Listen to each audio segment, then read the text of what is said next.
Yeah, I believe so. Yeah. Tell us also about how you saw Tim's interactions with other people in terms of social cues and things like that. He didn't have too much of a filter. He would just say his opinion on things, and you know, wasn't terribly open to opinions that weren't exactly, his views on religion or anything like that. Did he say things that sort of tried to force his religious opinions on other people? I don't recall any episodes like that. Mostly the religious talks we had were just, in a one-on-one conversation, not around a group of people, or at work. I don't ever remember him talking about religion. Okay. Did you socialize with anybody with Tim during that period of time when he lived with you for the first time? No, I mean, you mean, was anyone else physically present with this? Or, yeah, did you ever, the two of you ever go anywhere to socialize with other people when he was there? I don't remember anything of that nature. No. Is that something that you would have wanted to do, socialize with other people with Tim? I don't know. At the time, we were just starting our jobs. We didn't know anyone here, so I don't know if I could have said in that time if I would have or wouldn't have in that time frame. Okay. Now, when he lived with you the first time, summer 2011, did he ever talk to you about his wife? Yes.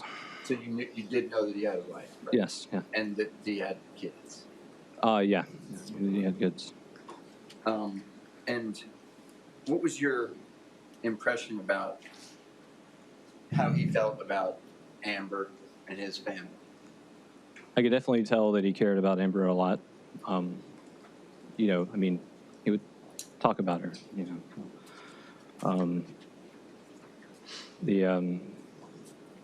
Yeah, I don't recall him talking too terribly much about his kids at the time. Okay. Do you ever remember anything that you were aware of that Tim and Amber were arguing about during that time when he lived with you in the summer of 2011?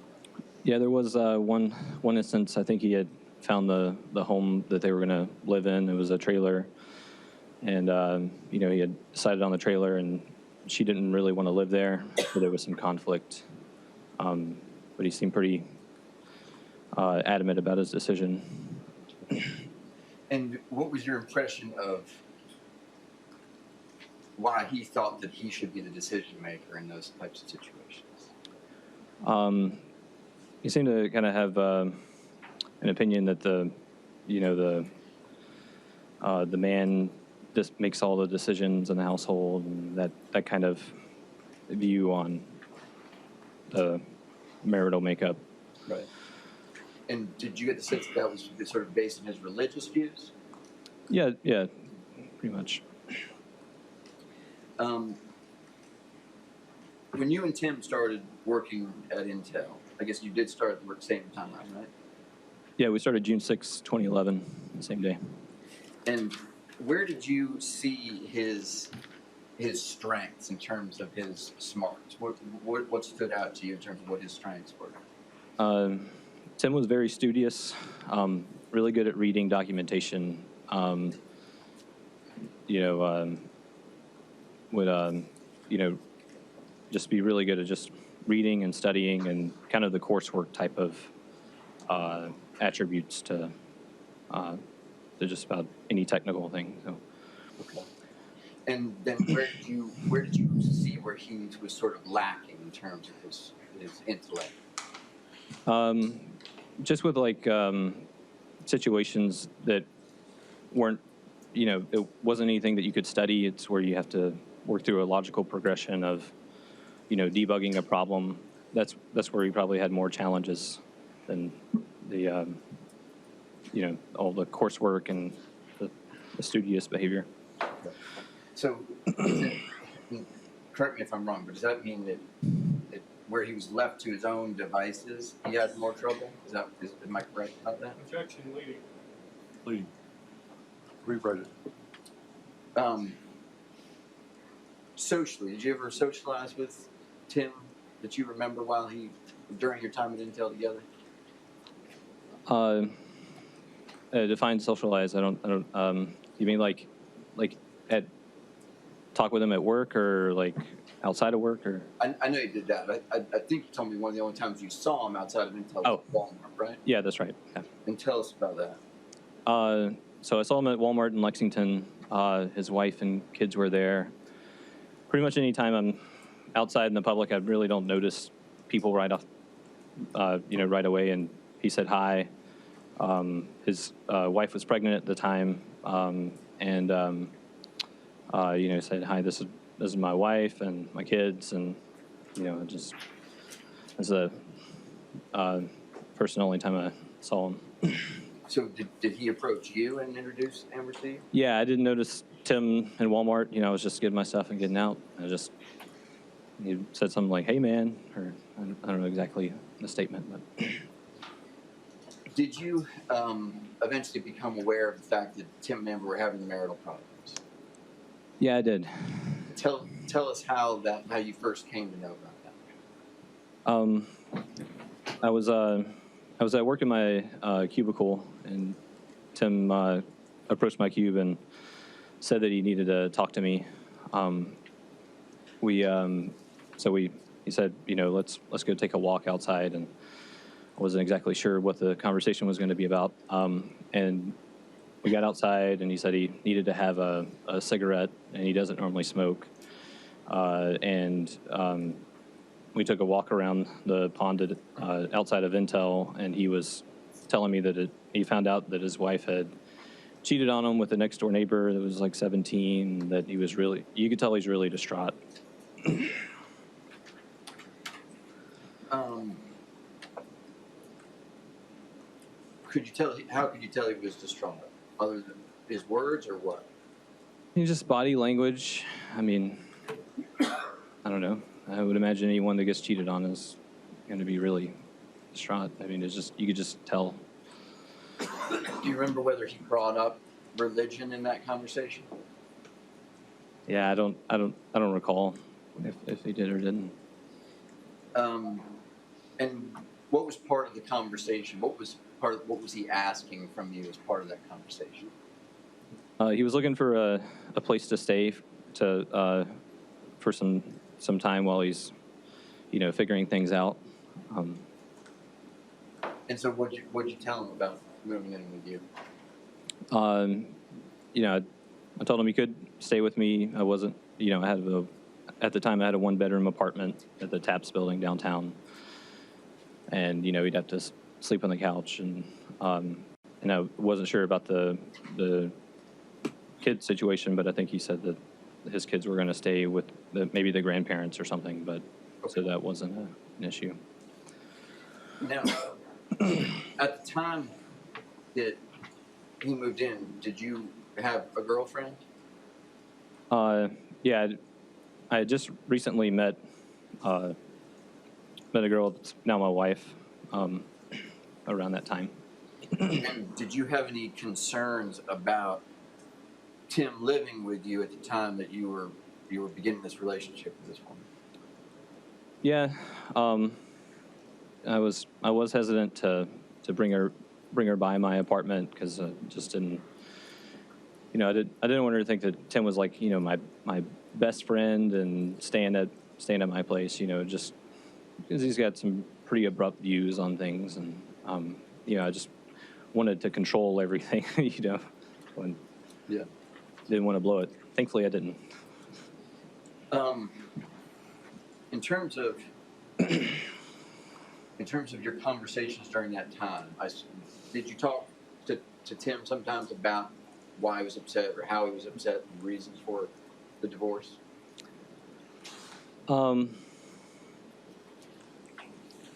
Yeah, I mean, I know we had some conversations of he just was about that he was frustrated with the situation.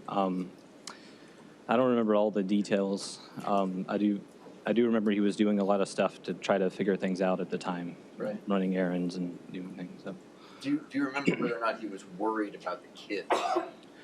Yeah, I do remember he had some concerns. He really wanted, to. I think he felt like his wife cheated on him. She might not be the best role model for the kids or something at the time.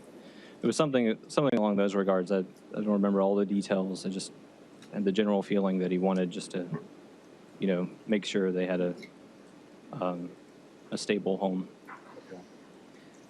Did he ever express to you rage about Amber's cheating on him? Objection leading. It's a yes or no question. I just asked him yes or no. That is not how you ask questions. It's exactly how you ask questions. No, don't argue. The answer is yes or no, and then you can ask him to explain his answer. Did you ever see him express rage about Amber? No.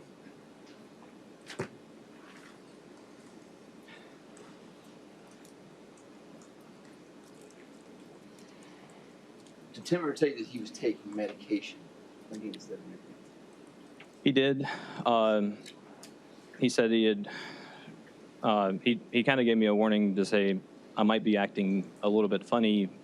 I'm on medication because I just recently got a vasectomy. I'm done having kids, something along those lines. Did he tell you what the medication was? No. Did you think that was normal, or did that strike you as odd? Yeah, I thought it was a little different. I don't, I've never had a vasectomy, so I don't know. But I just, I wasn't totally sure if it was true or not or whatever. I didn't ask. Tell us about the last straw before Tim moved out of your apartment. So Tim had gone out drinking downtown. My apartment's downtown, so it's not that far from any bars or anything. And he came back one night and had been throwing up from drinking so much, threw up against the wall of my apartment. And then, I went to leave, and there was like this total, throw up all over the wall, and and he, didn't clean it up or anything. And I just told him, I just prefer that, you find another place to stay. He took it really well. I was he wasn't mad at all. He seemed to understand.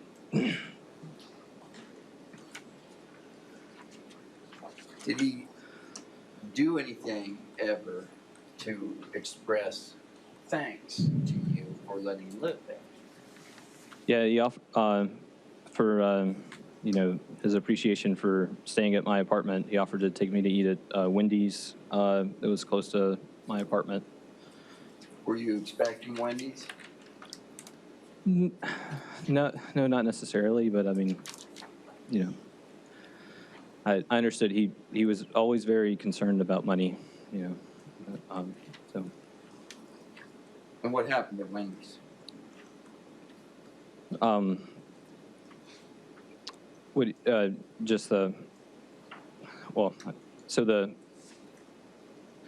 we were at Wendy's, are you talking about the situation that Wendy's? What you've told me about in the past happened, yeah.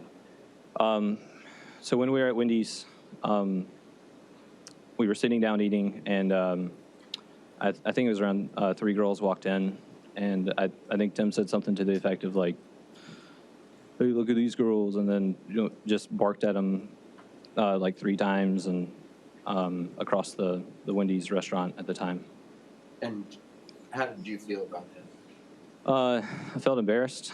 I was just ready to, let him move on to the next stage in his life. Did he seem embarrassed by that? No, I don't think so. Did you talk much after you moved out of your place? I guess that was summer 2012, right? Yeah, I don't remember the exact dates, but we, mostly it was just a working relationship after that point. Occasionally, you'd IM me about stuff. Okay. Now, you've known him, I guess, for it's over 10 years, right? Yeah, I don't even know the number. Close. In college, it was probably around, I'd been there for a couple of years at the time, so maybe like 2009-ish, something like that. And during the whole time that you knew him, or the whole time that you have known him, did he ever tell you that he was hearing voices? No, definitely not. During the whole time that you knew him, did he ever tell you that he thought that his children were out to get him? No. During the whole time that you knew him, did he ever tell you about his mother, Cynthia? No, I don't recall that. He may have, I just don't remember. Have just a moment, Your Honor. That's all I have right now. Thank you, Mr. Brokaw.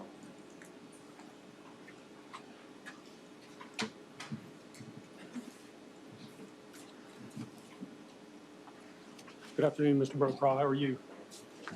Yeah, been better. You worked with Tim Jones until he didn't show back up to work in 2014, is that right? Yeah, he worked in the same building. I mean, we weren't on the same team. Did you still have contact with him? Occasionally, yeah. Prior to, was your contact really from graduating from Mississippi State together? It was normally, work-related things or just seeing him in the hallway, that kind of thing. Did you ever work on the same team before at Intel? No, not really.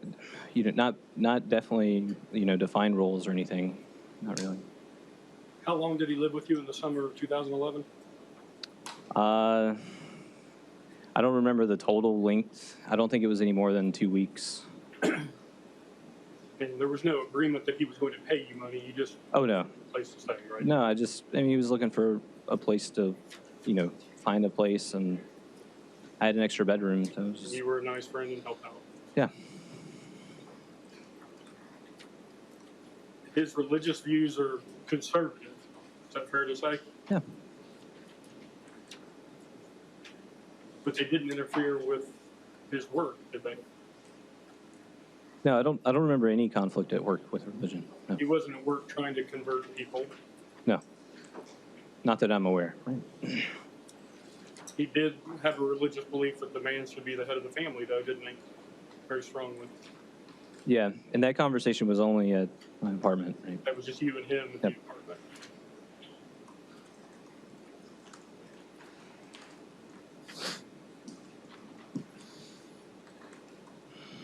Now, other than those 2 weeks, outside, you said outside of work, you ran into Tim one time at Walmart. Yeah, besides him living with me again, but yeah, at Walmart, that was the only. And he's the one that came up and initiated contact with you. That's right. From what I remember, that's how it went down. It's just a casual thing. And then when he sought you out to share with you in 2012, I guess, his marital problems. He asked you to go for a walk. That's right. Sorry.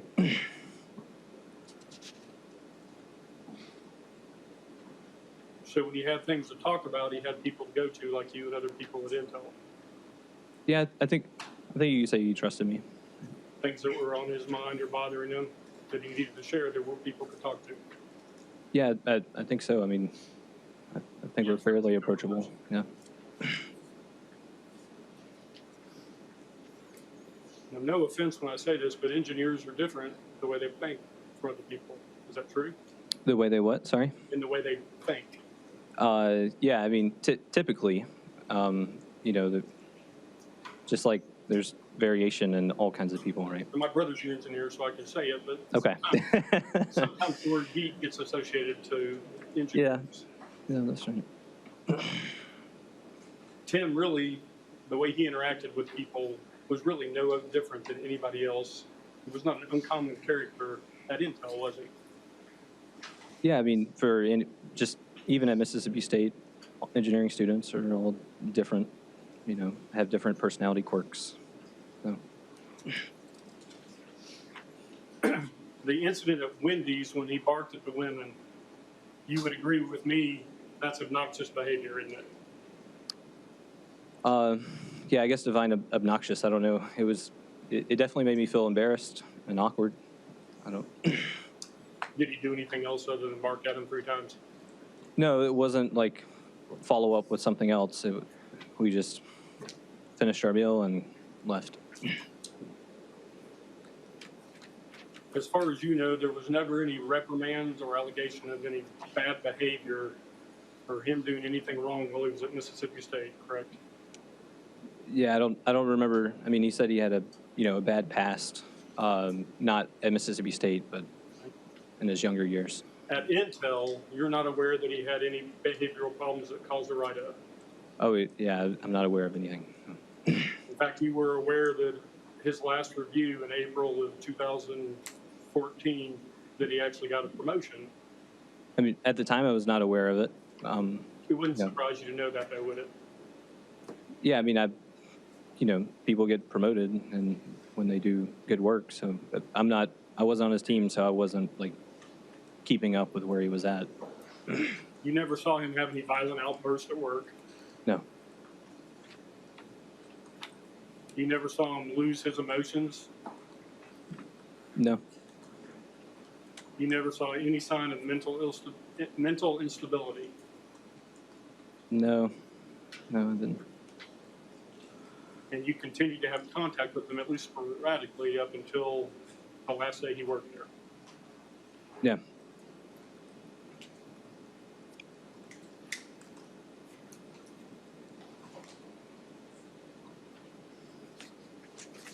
You never saw anything about his behavior that you felt you needed to report to management. No.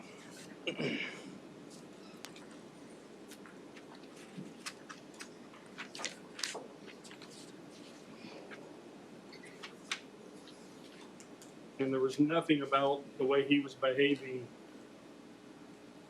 before he killed his children that when you heard about it made you think, oh, that's what that was. It came as a total surprise, didn't it? Yeah, total surprise. I mean, I just didn't see it coming like just about anyone else. Brokaw.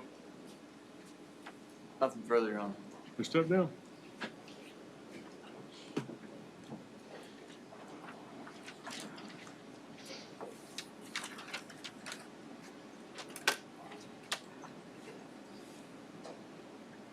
Defense calls Bryce Mankowski.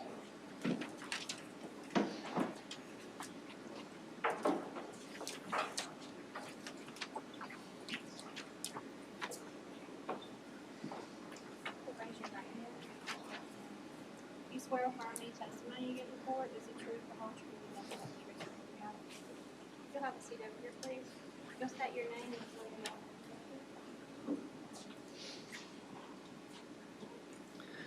My name is Bryce Mankowski. My last name Mankowski. Mr. Mankowski, tell us how you know Tim. I know Tim because I worked with him for probably about 2.5 years at Intel. Okay. On his team, me, Tim Jones, and John Crary were all working under Todd Schelling. Or Todd Schelling was the tech lead for us. We all worked under Jim McConnell. Okay. And so what was the time frame you worked with Tim? From the time that about 3 months after I started working at Intel, I switched teams onto the team with Tim and worked with him until directly on his team until the day that he went missing. Okay. Just make sure you talk right into the microphone. Right.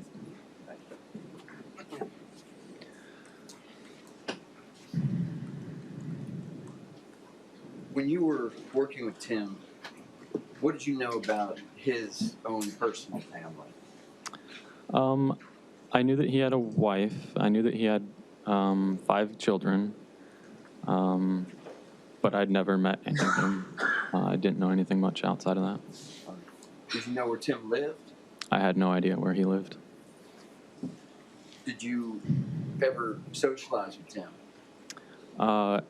The only socialization I did with Tim was within the confines of the Intel building itself. I never socialized with him outside of work.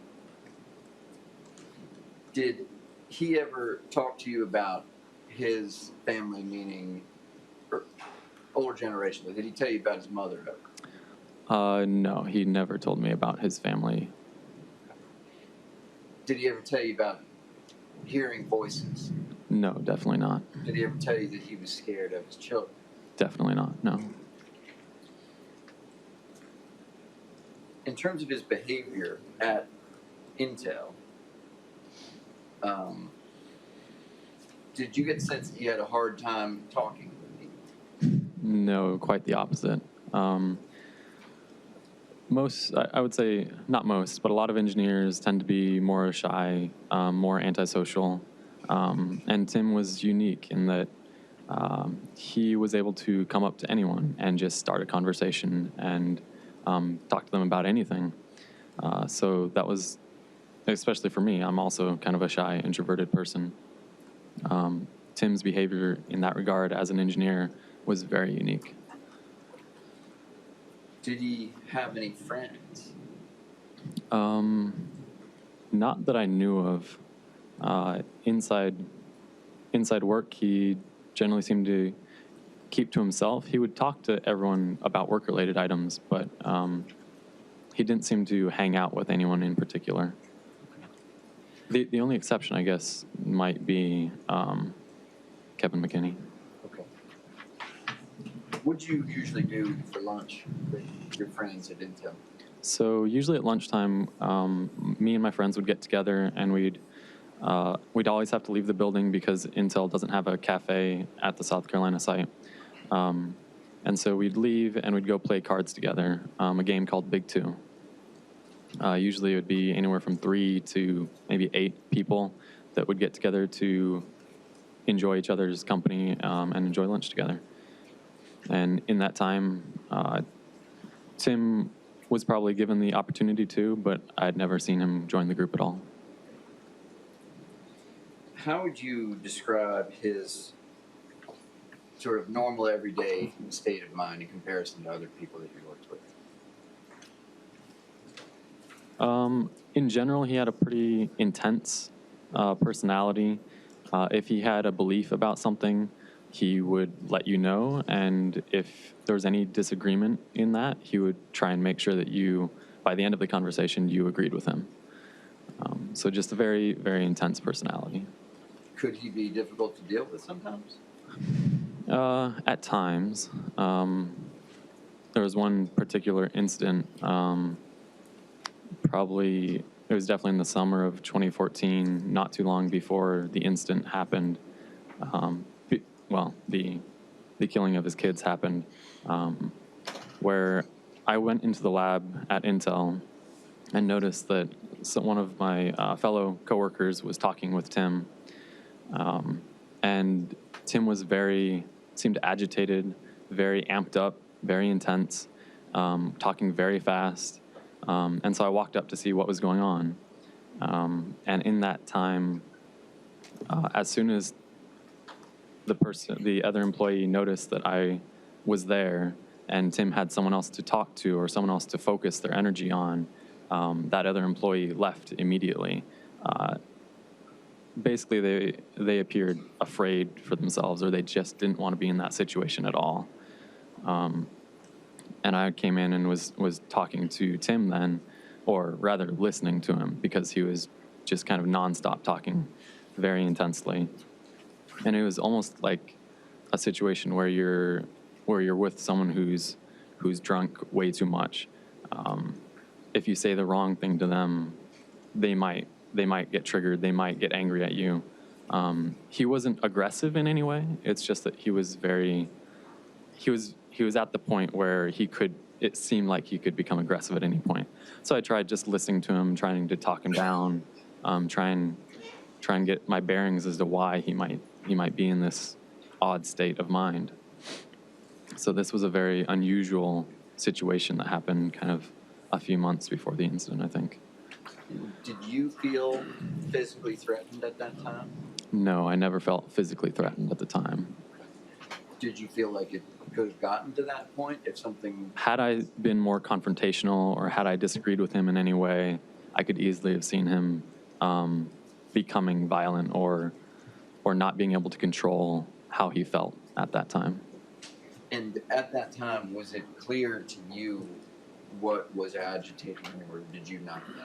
I mean, I walked into the lab. The lab's very noisy, and I had no idea what Tim or the fellow coworker were talking about. So I was kind of walking into it completely blank, right? Okay. Now, I want to back up from that point a little bit, if you don't mind, and just go to talk more about the summer of 2014, but before that incident that you talked about. What did you notice about, or what did you notice that changed about Tim in that summer? So, yeah, so before the incident, Tim was always, had always seemed to come to work earlier than me. I came in usually around 9 o'clock, but he was always there before me. And he always left earlier, and I believe that was because he had children to take care of. Me, as a single guy without any kids, I had no idea what he was going through or what he was doing.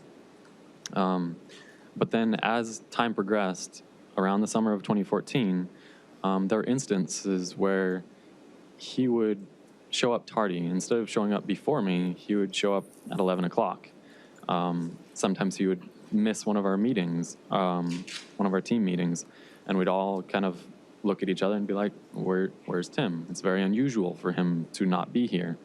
And then that kind of slowly over time, over the next couple months, progressed into not just tardiness, but absences that were first put on our work calendars. So whenever someone's leaves work or knows that they're going to be on from work, whether they're have a vacation or anything else like that, they would, or have a dentist appointment, they would put that on our kind of global calendar, so everyone else gets an email immediately when they send out the notice.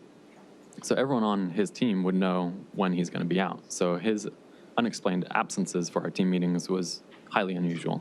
And as I mentioned, it kind of progressed. It went from him telling us he was going to be tardy or he was going to be out for a day to some days he would just go missing. And there was no notice of that then. So, and that kind of, at first it was, you know, he was tardy, and then it was days missing, and then it was, or then it was a day missing, then it was multiple days missing. So it was very, very strange that there was a progression of his behavior getting more and more erratic. And there was never an explanation within our team as to what might be going on with him. And I always figured that our team lead or our manager would have known more about what was going on. And it's not my business to really ask what was happening there. Were the days that he missed comparable to the days that other people missed in terms of numbers? No, not at all. Like me and many of my fellow workers, we try and not miss a single day of work, like because of sickness. But Tim would have sick days all over the place. He would have a vacation in there. So we were technically given an allotment of 15 days, I believe, of vacation days and as much sick leave as you want. Most of us, I would say, hardly used sick leave unless it was very serious. Tim seemed to take day after day, like it's at least once every 2 weeks. During that time frame, he seemed to be sick.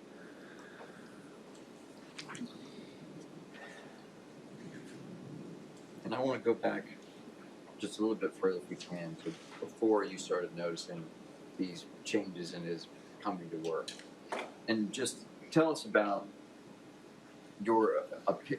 Tim's opinions about things and your impression of his opinions about things when you talk.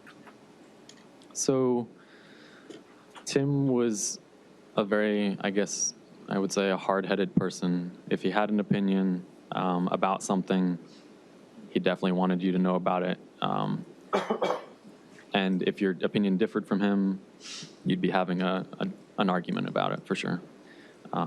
There was one incident, Oh, and in general, you could never convince him of anything. He already was stuck in his ways, and he knew what he believed. Nothing you could say could change that. And so there was one incident in general that I remember where me and him were discussing a competitor's server chip versus our server chip. And he was like, oh, this competitor is going to absolutely crush us soon. And I looked at the data and was like, no, it's nowhere comparable to it. I don't understand where you're coming from with this. This makes no sense. How are you coming to this conclusion? And at the time, there's no way you could convince him otherwise. He had made up his mind that this other competitor's chip was going to destroy us. And then about 2 weeks later, it was very surprising to me. He came to my cube, and he was like, yeah, man, I think you're right. That competitor's chip is not going to be a problem. And that was the first time I'd ever seen him be convinced by someone else or by me about an argument. Only time it ever happened with my 2.5 years with being with Tim. When he had a really strong belief, was it a belief that was rational always? Oh, definitely not. I mean, it was hard for him to connect the dots in a logical manner sometimes. Once he had a conclusion, it didn't matter what logical connections could be made to get there. He would find a way to try and connect them. So in general, it was an irrational way of thinking. And could he be swayed by a reasonable argument from you? Except for that one instance, no. When he took these irrational positions, was he mean about it? No, Tim was never mean about his positions. He was very opinionated, but he never would verbally assault anyone in that manner. It was all very, as an engineer, you debate, and that's totally fine. There's nothing wrong with that. May I have just a moment, Your Honor?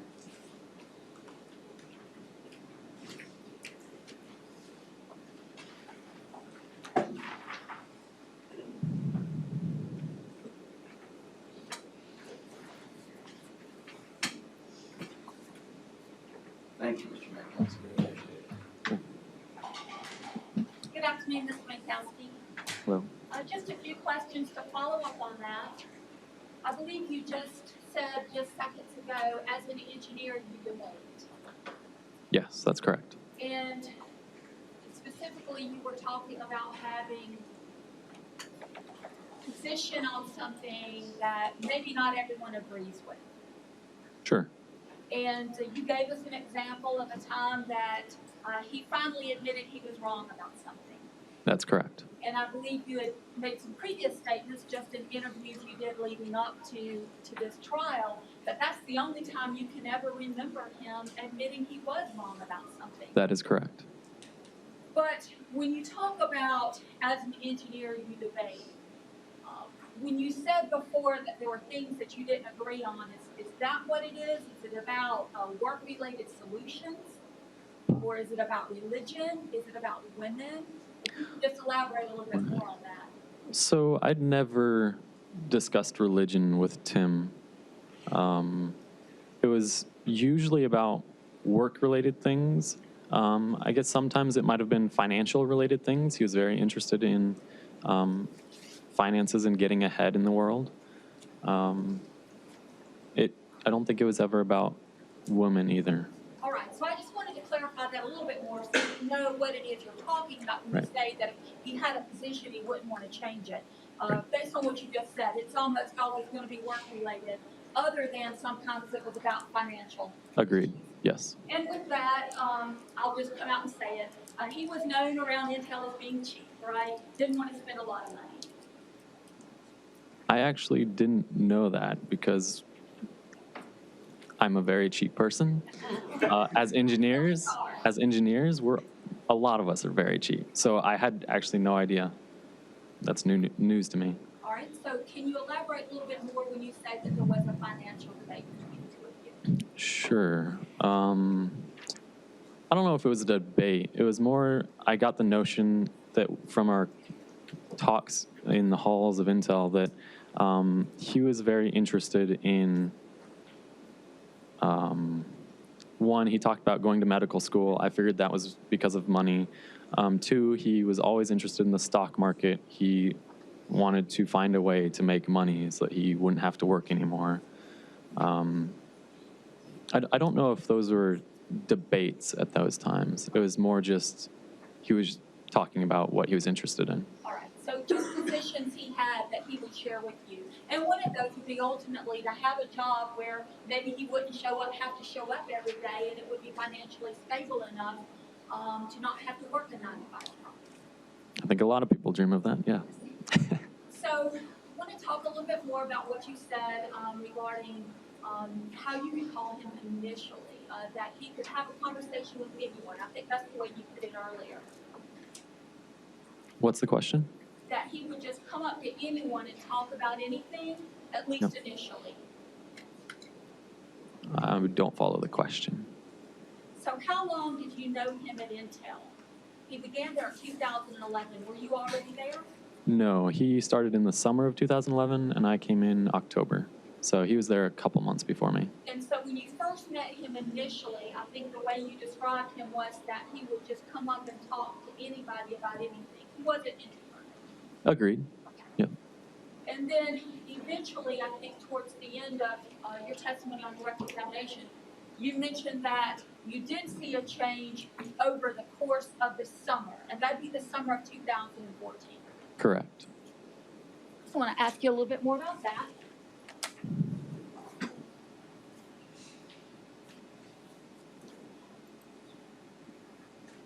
So from October 2011 through early 2014, you remember him being less introverted, I think you said, than yourself, but than a lot of other engineers are, correct? Sure.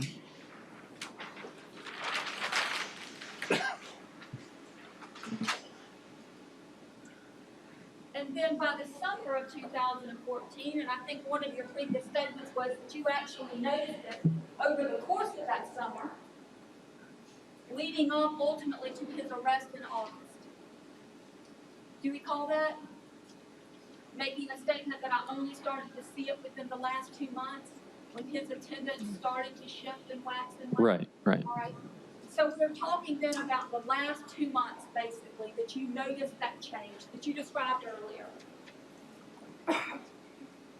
2 months is approximate. It's going to be the summer of 2014. All right. More or less, yes. And where ordinarily you'd have these team meetings, and they're weekly meetings, right? At least weekly, if not more than that. And team members are supposed to be there. They're supposed to interact, engage with one another, all those things. Somewhat, yeah. I mean, a lot of that was actually led by the team lead. The team lead would kind of describe where everyone's at and where we're going. And then if there were specific issues that we had, we would bring them up and talk about where we're at with those issues. All right. And for you guys, the team lead was Todd Shelley. That's correct. And so you had these weekly meetings, and everything appeared to be normal with the defendant until you get to the summer of 2014. Correct. And now he's not showing up on time, or he just doesn't show up at all, right? Correct. Did you know at the time that he was using the drug AB Kanaka? I had no idea. He never spoke to you that he was using fire? Never.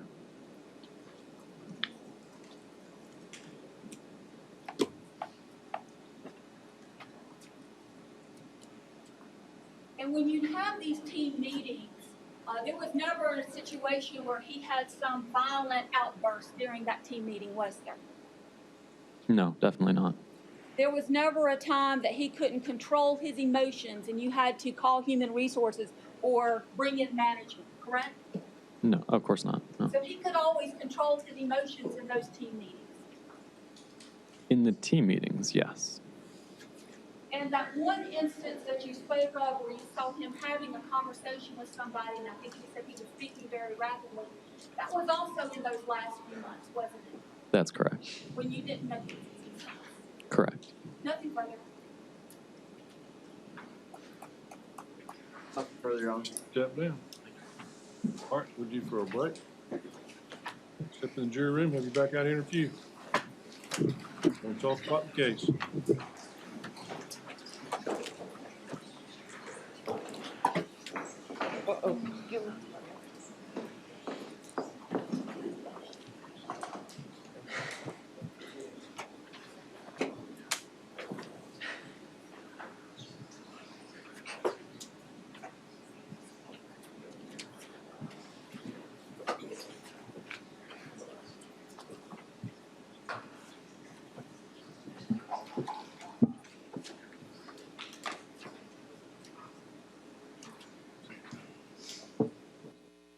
No, they're off. Fire them up. Better? Yes. I'm sorry. I'm going to ask you again. How do you know Tim? I was the team lead for the team that Tim worked on while he was employed at Intel. And who did that team include other than you and Tim? Was John Crary and Bryce Mankowski, and there were a few others that have come and gone since Tim was a team member. All right. And so how long did you work with Tim there? I don't remember the exact day that he joined the team, but somewhere in the neighborhood of about 3 years, 2.5 to 3 years. Okay.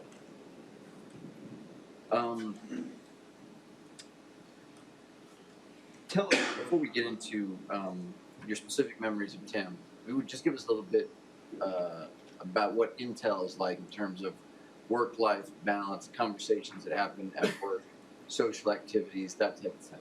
Sure. So Intel is a high-tech company. It's a lot, like a lot of other high-tech companies. It demands a lot.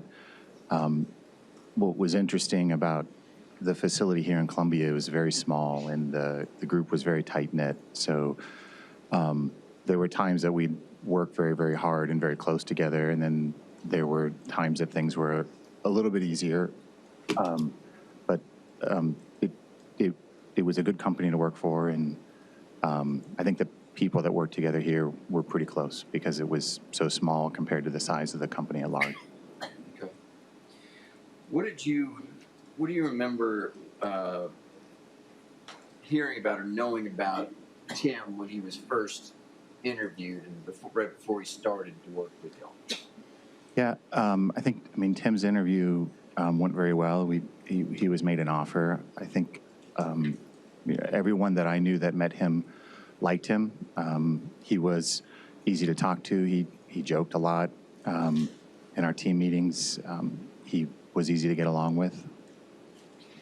What did you know about his background in terms of did he come from the type of background that most Intel types come from? Yeah, as we learned, as he was on the team longer, we learned a little bit more about his background, and we learned that he'd been in the Navy for a while. I knew that he was older. I knew that he was married, and that he had kids. And I think when he joined he didn't have all 5 children at that time. I think it was 4. So he was not a kind of a normal example of the type of person you would hire straight out of school. A lot of people that come straight out of school will be unmarried, they'll be single, they'll be closer to the mid-20s. I think Tim was closer to 30, so his background was a little bit different. What about, did you know whether or not he came from a type of family that had people in professions like Intel? No, I think Tim, if I recall correctly, I think Tim was the first person in his family to achieve a college degree, and I mean that was very impressive to me. In my family, my father was the first one of his family to get a college degree, and he also achieved it in part through the Air Force. So, when I met Tim and learned that about him, I had a lot of respect for that. You told us already a little bit about the Intel office here in Columbia. Give us an idea of when you were working there, did the future of that office seem certain to you or any other people that worked there? No, again, Intel's a very large company, and the site here was remote. It was relatively small, maybe 200 people. And I think everyone at the site each year felt some nervousness that they could decide to close the site. And we worked very hard to try to make ourselves indispensable and define ourselves as experts in our field. So I think everyone at the facility was kind of drawn together by that need to make sure that we excelled. And we supported each other a lot as a result and worked together as a single large team, even though, you know, organizationally we were a lot of smaller teams, but people pulled together a lot. I had one manager that was very proud of the fact he said, I build a team that's kind of ready to go to war for each other. We're always there to support each other. So in terms of that, the Columbia Intel office trying to prove itself, did that sense of having to prove oneself also exist within that office in terms of competition amongst employees? I'm trying to understand the question. Yeah, that was not well said. I agree with you. How were people sort of ranked in the office in terms of their value? Sure. So Intel has what's called a meritocracy, where you are rewarded based upon how much you contribute and whether you're an expert in your field, as opposed to being rewarded just by how many years you've been there. So there is a culture of ensuring that you perform and that you do a good job, because you do at Intel you are kind of examined against how well you're doing compared to other people doing a similar job to what you're doing, and those that do those jobs better are more likely to get a promotion or a raise. It's not poisonous or overtly bad, but there is some competition amongst people, and it works. It's worked very, very well for Intel, and it asks people to excel, and they typically do. And is this something that just sort of the administration knows, or is this something that employees are aware of? No, the employees understand as well. Okay. And despite that, though, I think you already said it was sort of like a family in the Columbia office. Absolutely. How many people approximately in the whole office? About 200. And the people that you knew, did you interact with outside of the office? Some, yes. And what about you? Did people's kids get together? Yeah. So a lot of my closest friends are people I met at work through Intel. My wife's best friend is the wife of a person that I worked with at Intel that we met through work. There was a lot of interaction outside of work and inside of work. Intel hires sometimes in waves, so it was more common to maybe be closer friends with folks that you maybe got hired with, or at least were around the same age, or were in the same kind of phase of their life, whether you had kids or not, or what neighborhood you lived in. But there was a lot of interaction amongst a lot of different people. So the people that you knew, or that you were hired in the same wave, or that were on your team, did you know who their wives or spouses were? Yeah, I transferred here from Oregon originally about 20 years ago, so I kind of came in outside of the wave, but I kind of adopted the next group after that, and we're still friends. Even though many of us have moved to Austin, Texas, we actually still live in the same neighborhood, and we still keep in touch and do things on a regular basis. And the things that you knew about other people that you worked with, did you know those things about Tim? Like, for instance, did you know where he lived? I did not know where he lived. Did you know that he had a family of his own? Yes, I knew that he was married, and I knew that he had 4 kids and then a fifth one later. Did you ever meet Amber? I did not. And did you ever meet any of his children? I did not.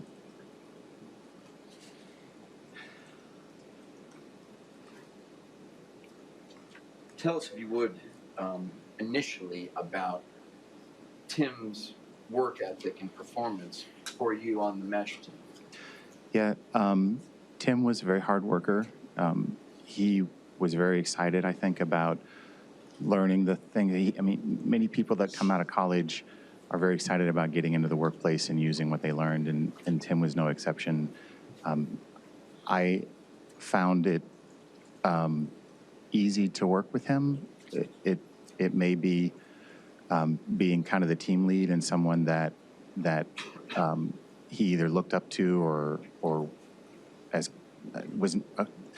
It's a little bit tricky. I wasn't an actual manager, so I was a person that was responsible for helping him solve technical problems. And I always found it easy to work with him, and always was impressed with the work that he did. And he was very enthusiastic about it. And he would volunteer to do things even though he may not have understood them to start. And he would go try to read about them and learn about them and figure stuff out. Did you get the feeling that he cared about doing a good Yeah, job? he very much cared about doing a good job. Was he always consistent?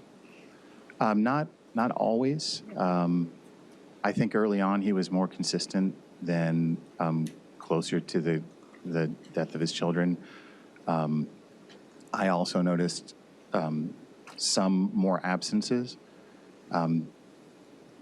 but you know, at that time we were aware that Tim had gone through a divorce and he was a single father trying to care for 5 children. And I mean, I have 2 kids, and my kids had been in and out of the hospital, and I could understand some of the challenges with raising children, and we assumed that he just needed some time and some space, and he was under a lot of stress. So I think we tended to give him a little bit of latitude that maybe not everyone else needed. I understand. And I'm going to ask you more about the summer of 2014, but I want to go back to before then, because that's all right with you. Sure. In terms of, you talked about his work ethic, and what about his sort of his demeanor, just his mood? Was his mood consistent? His mood was consistent for sure early on. Okay. And did you ever see that change, or was he always that way up until the summer of 2014? Up until the summer of 2014, I think he was consistent. There was only one occasion later in the summer of 2014 that I recall where his demeanor changed a little.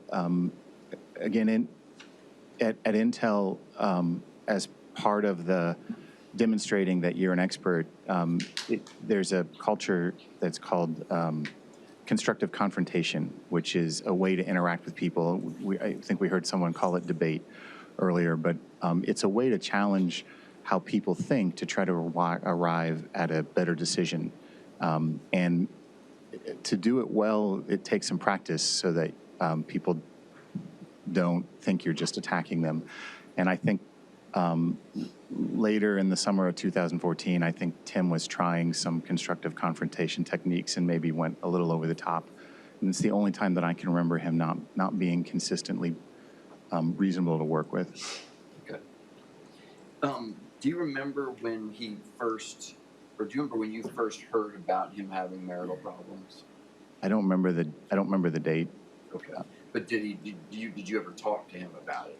Yeah, it came up at some point in one or more of our team meetings. I don't remember how we arrived at the subject, but it was clear around that time that he was under a lot of stress. And I imagine we asked him what was happening, and he shared with us that he was going through a divorce and there was a custody battle, and he shared some of the details about why the divorce was happening, and he was very distraught and visibly shaken and angry, but I mean in a way you might expect someone to be angry going through the kind of divorce he was going through.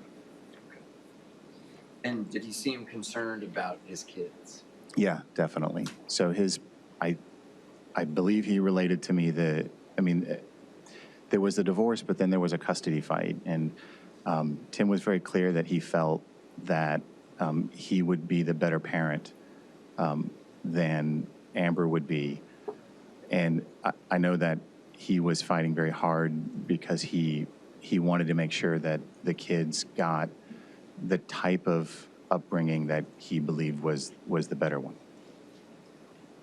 Now, given the nature of the job that y'all had at Intel and what you knew of what he had in his personal life, did that seem to you like a manageable amount of things for a person to deal with? No, I was very surprised that Tim was able to continue to function as well as he did at work, given what he was going through in his personal life as well. I was impressed and surprised by the way that he was able to juggle and balance. And that's not to say that there weren't times that he suffered a little at work, but I was surprised at how well he handled it. And in after he and Amber were separated, did you know that his kids went to live in Mississippi with their grandparents? I remember him driving back and forth for some number of weeks, and he, I think, would leave after work. Maybe he would leave a little early on a Friday. He would make the drive straight through. He would see the kids, and he would either roll back in, having driven all night Sunday or early Monday. And I mean, he looked exhausted, and he was still there. He still came back to work, but I know that he was making that drive for a couple of weeks, if not a couple of months. Tell us about your experience with being concerned to bring to your supervisor at Intel concerns that you have about work. Yeah. So again, Intel is a great company, but it can be very stressful. And there were times in my career that I felt like my balance had shifted too much onto the focus of work and not enough on my family. And I felt that that the stress was enough that I needed to have a discussion about reducing what I was taking on at work. And I'd been at the company a long time, and Intel provides a lot of services for that. But it was still a very difficult thing to do for me to have a discussion with my manager about needing to take a break from things because you kind of feel like you're taking your foot off the gas, and it's a very difficult thing to do in your workplace is to kind of back off. And so, were you, in bringing that information to the attention of your supervisor, were you worried about how they might view you after that? Yeah, I think if I hadn't been at the site here so long, and I hadn't had the type of friendships and relationship with the people I worked with, I think it would have been much more difficult for me to have brought that up. My manager I'd known for 10 or 15 years, and I was able to have a private and discreet conversation. Okay. Now, at some point, I think you became aware that Tim was considering leaving Intel and leaving South Carolina. Yes, sir. Tell us how you became aware of that. I think Tim and I maybe discussed it at the beginning or end of one of the team meetings. I know Tim mentioned that it was hard for him here because he didn't have a support network. He didn't have family, and that trying to raise 5 kids was a tremendous job, and that if he moved home, he thought that he might have more support there. At the time, I told Tim that I thought that he had achieved a tremendous amount at Intel. He had a college degree. There wasn't going to be the kind of job back home that he would be able to have here, and that I said that he should try to stay and stick it out, and that job provided kind of a gateway financially for him to be able to provide better for his children. And did you get the sense that he was coming to you for advice in that situation? I don't know. I mean, I don't know if he would. I think he was just asking my opinion, what the pros and cons were. I don't know. If at the time you'd known that he was truly struggling, I think you probably would have told him something different. Right?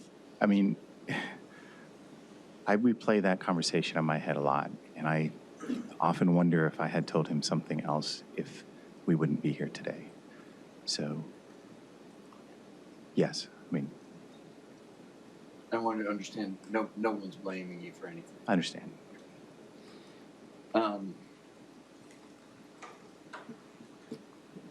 Summer of 2014, just tell us about, and you touched on this already somewhat, but what changed in Tim?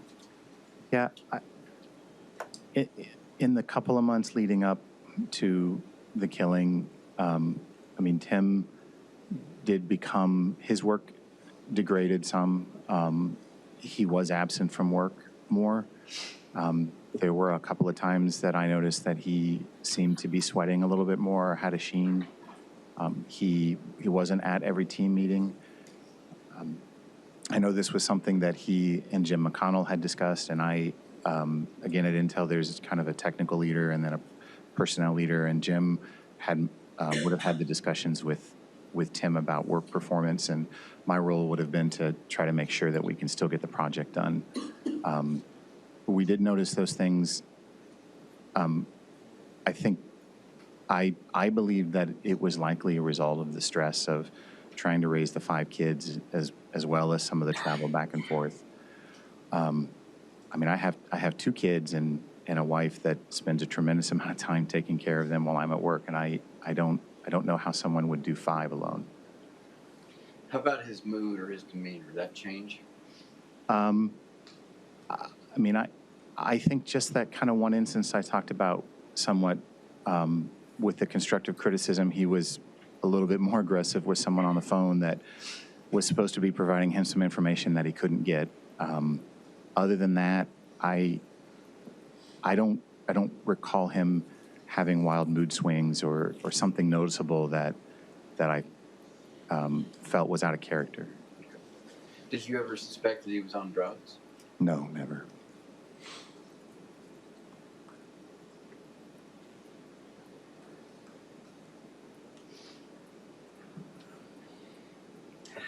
Tell us how you felt when you heard about Tim's arrest. I mean, everyone was in shock. It was, I always get him confused. It was a Labor Day weekend, and he was out Friday and didn't come back Tuesday. I think it was a couple of days before we had learned what had happened, even though we knew he was missing. I mean, it was unbelievable. It wasn't something that anyone thought that he was capable of, or that it would happen. I mean, I remember the day we kind of found out for sure, and I tried to kind of carry on kind of in denial. I think I went to go get a haircut, and I kind of sat down on the sidewalk and just cried on the phone with my wife. And I remember being, then making a trip over to my church and speaking with my priest for a while. I think everyone was surprised and shocked.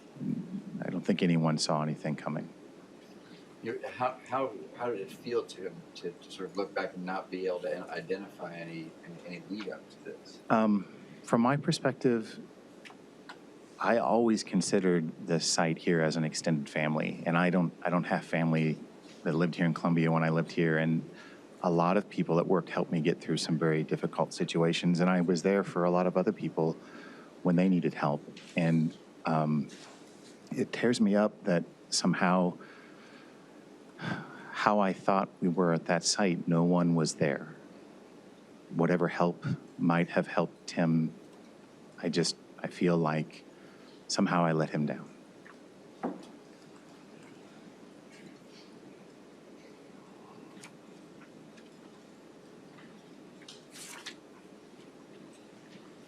The whole time you knew Tim, did he ever tell you that he was hearing voices? No. Did he ever tell you that he was scared of his kids? No. Did he ever tell you about his mother, Cynthia? No. Did he ever tell you about any other family members that he had with mental illness? No. If he had come to you and genuinely asked you for your help, would you have helped him? Absolutely. Just a moment, Your Honor. Thank you, Mr. Shelley, I appreciate it. Good afternoon, Mr. Shelley. Good afternoon. I'm Suzanne Mays. You and I have spoken on the phone several times leading up to today, Yes, ma'am. along with Solicitor Hubbard and Deputy Solicitor Brown, Yes, ma'am. mostly about what you just described, your utter shock and disbelief that he ended up in this situation, correct? Yes, ma'am. Because there at Intel, he had been hired as an employee that was expected to achieve a lot of potential, correct? Yes, ma'am. And you had actually been part of that hiring process there at Intel back in 2011, correct? We talked about that on the phone, and then I think later I remembered those conversations I had with Tim weren't at the initial hiring. They were conversations we had later. Soon after the hiring process. Yes, ma'am. Somewhere in that range of 2011. Yes, ma'am. He was still kind of being brought in and learning the process there at Intel. Yes, ma'am. And one of the things that you mentioned on direct examination is that up until the summer of 2014, his mood had always been consistent. Yes, ma'am. I want to talk a little bit more about that. During that time frame that he worked there with you, 2011, 2014, through 2014, that's a 3-year period. And Yes. you're dealing with him pretty much on a weekly basis. Yes, ma'am. And during the course of that employment, you were known as the team leader. Yes, ma'am.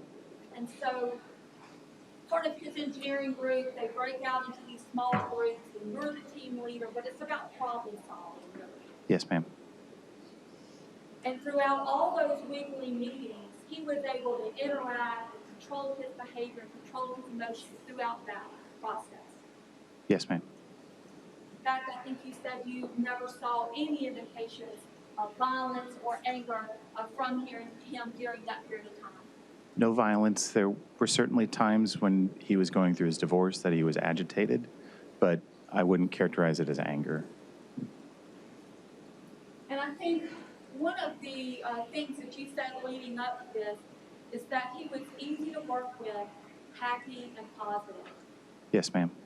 You described him as being able to express emotions. I think you said he smiled and laughed a lot. Yes, ma'am. Another thing you said is that he would light up when he talked about certain things. Yes, ma'am. Yeah.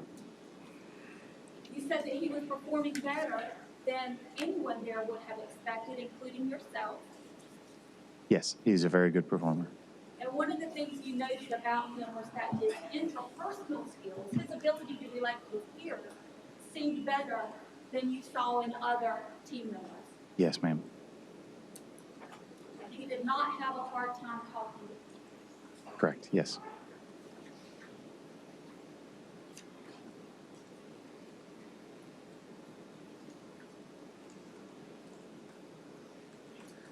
You noted that his attitude remained positive throughout that time leading up to the summer of 2014, and that his outlook was always good. Yes.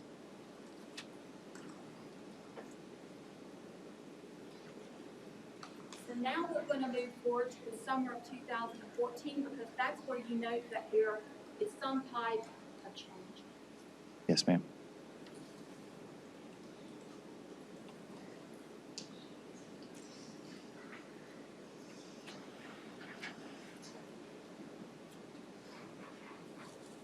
One of the words that came up repeatedly both in our phone conversations and in the notes of interviews that you did with part of the defense team was the word agitated.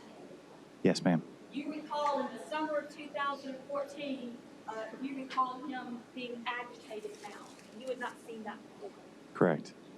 Another thing you noted, in addition to the agitation, was sweating. But you would see him in team meetings sometimes and him have sweat across his brow. On a few occasions, yes, ma'am. And that stood out to you as unusual because you hadn't seen that before. Correct. In hindsight, yeah.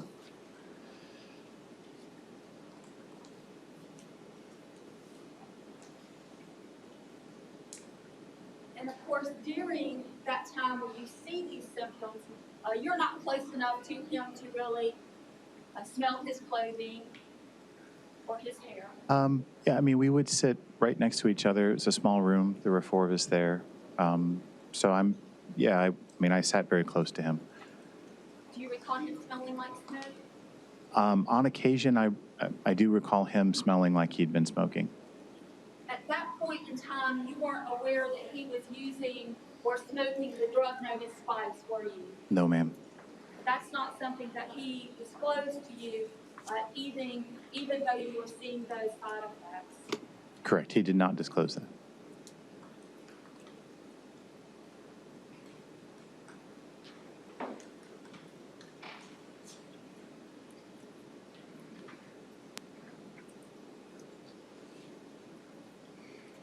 And up until that summer, where you noticed the sweating and the agitation in those meetings, there had never been an incident where you felt you needed to alert management because he was harassing other employees or being difficult. No, never a time. In fact, he had volunteered with the robotics club at a local high school, correct? I don't specifically remember that. So.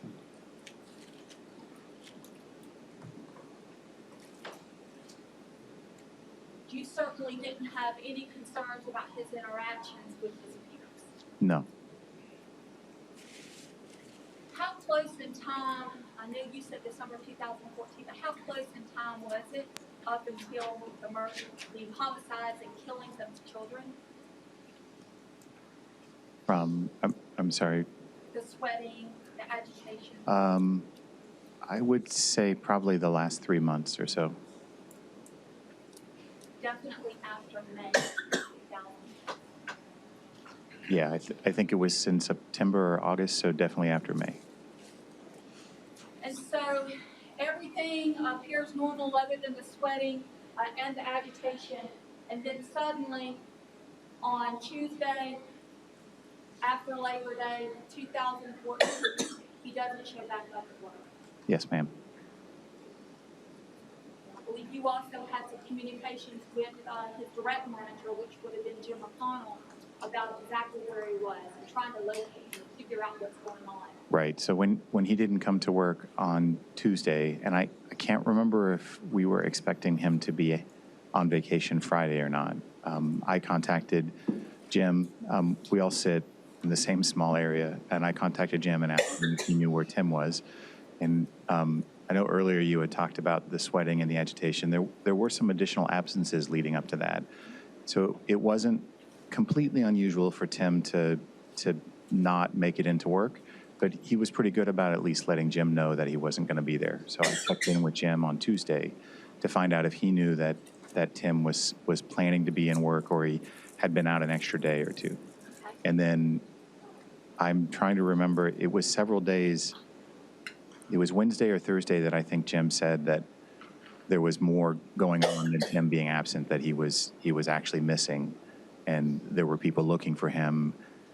And then, again, I can't remember the exact day that we learned about what had happened. I don't know if it was that Friday or the next week. And when you did learn, as he said, it was complete shock and disbelief there at Intel. Yes, ma'am. Because there had never been any indication of mental instability, correct? Correct.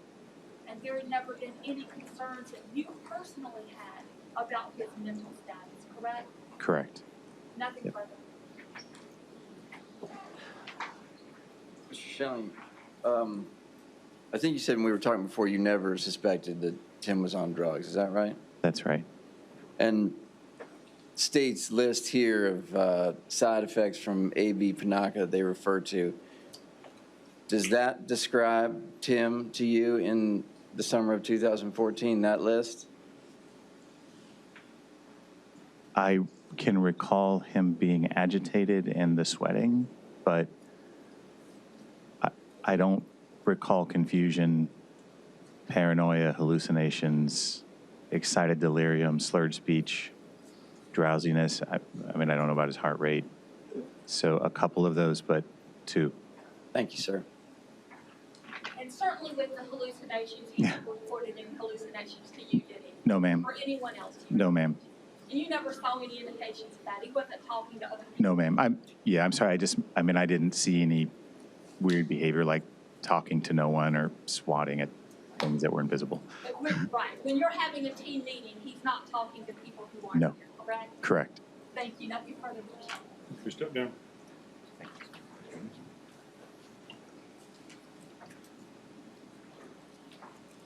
Who's up next? What more would you like to continue? Oh, not gonna be too long. Where? Defense calls Jamit and Naja.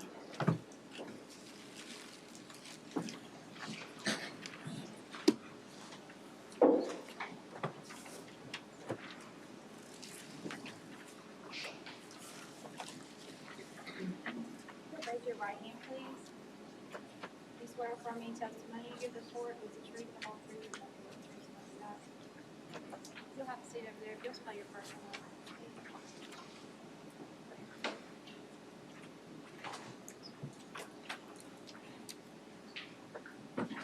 My name is Jamie Aneja. Last name is spelled Aneja. We'll have you spell your first name. First name is spelled Jaimeet.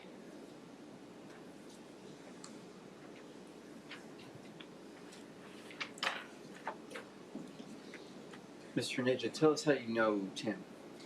I worked with him at Intel Okay. For about how long? the whole time he was there. Which was about, what, 2011? 3 years or so. Okay. Were you all on the same team or no? Yes, I was not on his same mini team, but we reported to the same manager. Okay. And did you know that he had a family of his own? Yes. Okay. And did you ever meet Amber? No. And did you ever meet any of his children? No. Before I ask you about your specific memories of Tim, I just wanted to ask you a couple things. While you knew Tim, did he ever tell you that he was afraid of his kids? No. Did he ever tell you that he was hearing voices? No. Did he ever tell you about his mother, Cynthia? No. How did you become aware, at least from Tim, that he was going through a divorce? We went out one weekend, and he got relatively drunk, and he told me that he's going through a divorce, and he talked to me quite a bit that night. Okay. And what was your impression of how it was affecting you? He was pretty devastated. He was very insulted by the fact that she had cheated on him insulted by who she had cheated on him with. And that was basically it. He thought that he had done really well for himself. He was the first person to go to college in his family, and this was just a kid, and he was insulted by that. Okay. Did you all socialize a lot like that? No, that was actually the one and only time I remember. Now, when Tim and Amber got separated, did he end up living with you? Yes, so right after he lived with Brantley, he moved in with me for a few months. And how was it that he wound up moving in with you? So I think he must have mentioned something to Jim McConnell about needing a place, and Jim mentioned that I have a house with a spare bedroom. And that was summer of? I am actually not sure. I think it was either 12 or 13, whenever he was going through the divorce. Right. 2012. Yes, 2012 or 13, yes. And did you know where his kids were that summer? Yes, so the night we'd gone out drinking is when he had told me that his kids, this was before he had moved in with me, and in fact, he moved in very soon after that. He had told me his kids were in Mississippi with his parents. What was your reaction to Jim McConnell telling Tim that you had an extra bedroom? I was not very happy about that. Okay. Why? I always got a strange vibe from Tim. I couldn't really put my finger on why, but I always thought he was like an odd dog. And I was just mildly uncomfortable with that. Okay. So why'd you do it? Why'd you say yes? He needed help. He was going through something I can't imagine how rough it was. So it wasn't a big deal. It was just, mild discomfort's not reason enough to say no. Okay.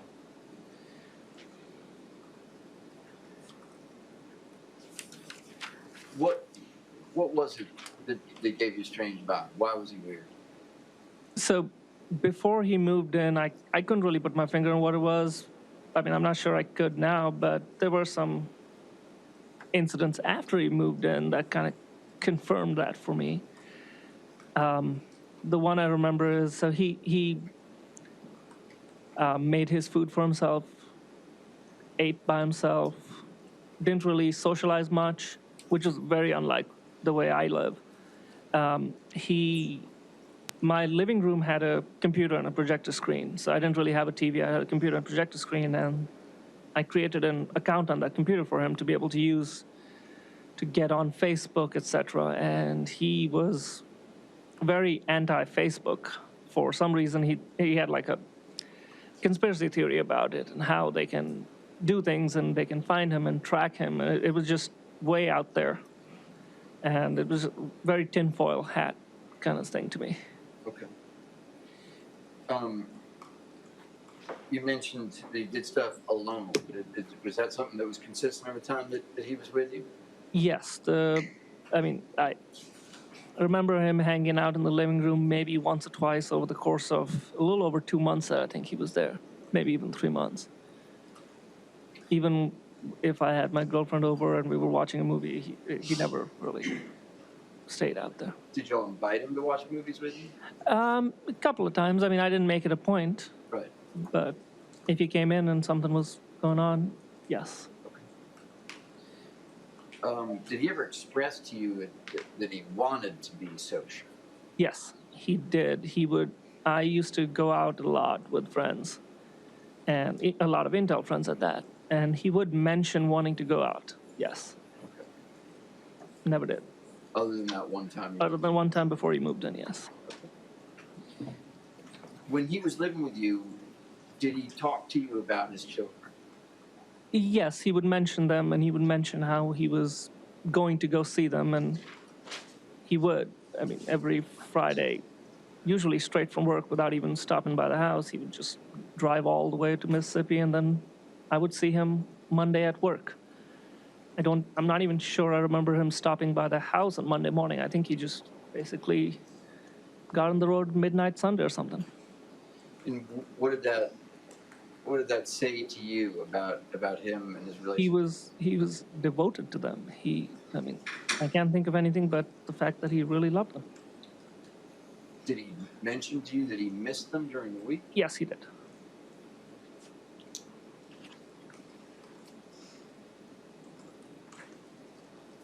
Did he ever complain to you about being a father? Not that I recall, no.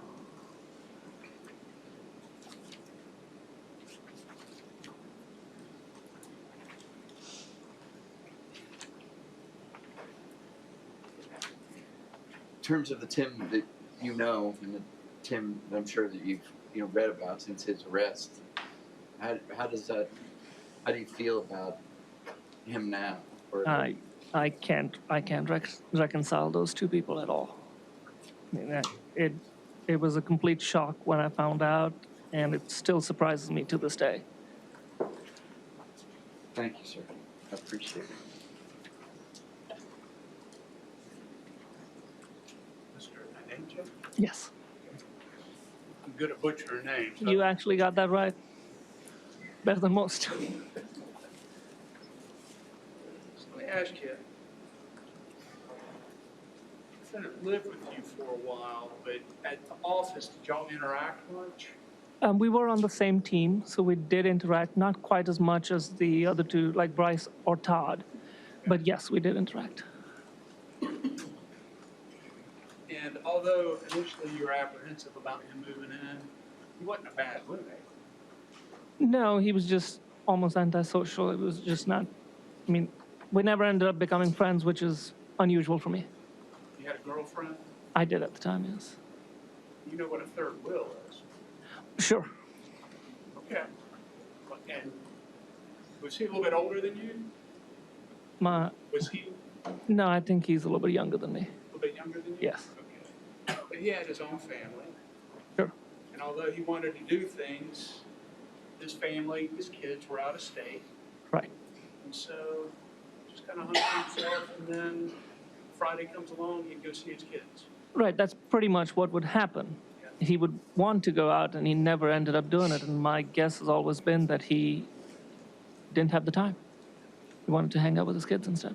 So he had work and he had his kids. Yep, absolutely. And he seemed to be managing both. Seemed to be.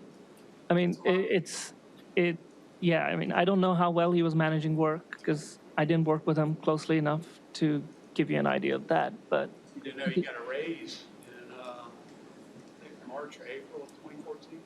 He got promoted? a lot of people do. Yeah. Must have been doing all right. Yes, Yeah. yes. You mentioned that he was devastated going through a divorce, but mostly about who his wife actually had picked over him. He was insulted by that. Insulted. Yes. Because Mr. Jones had a good job, Yes, good job. good money. Went to college. He was very happy. He was very proud of the fact that he was the first person in his family to go to college, and I thought that was a big deal too. She dumped him for a kid.